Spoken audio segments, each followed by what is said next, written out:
विष्णु सहस्त्र नाम का पाठ। एकनाथ महाराज के मकान के समीप ही एक उद्यमी आदमी रहता था।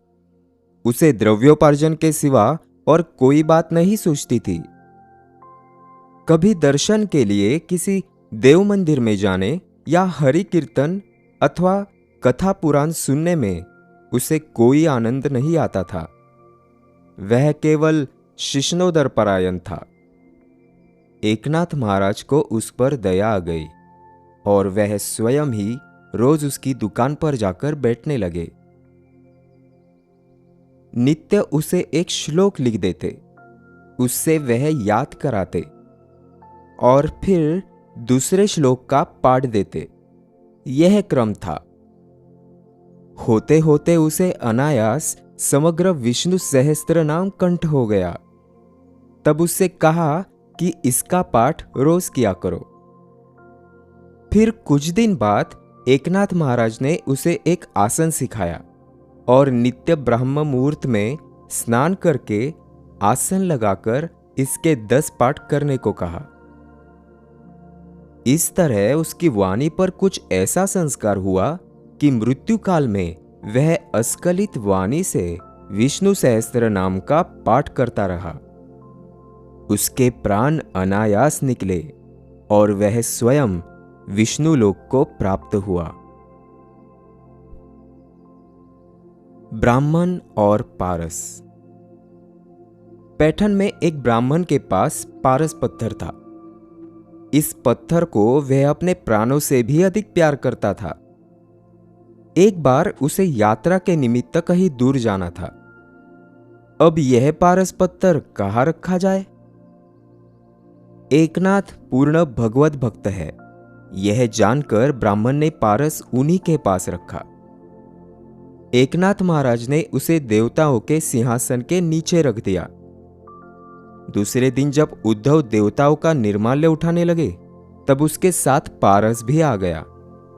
निर्माल्य के साथ पारस भी गंगा जी में गया। 1.5 वर्ष पश्चात वह ब्राह्मण लौटा और अपना पारस पत्थर मांगने लगा।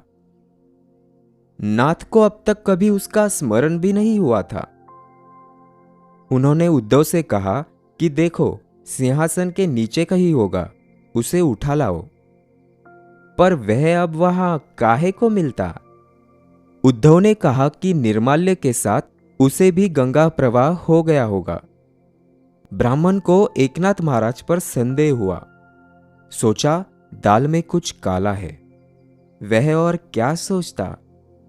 वह पारस को जितना मूल्यवान समझता था, उतना ही मूल्यवान उसे एकनाथ महाराज भी समझते होंगे। इससे अधिक वह और क्या समझ सकता था?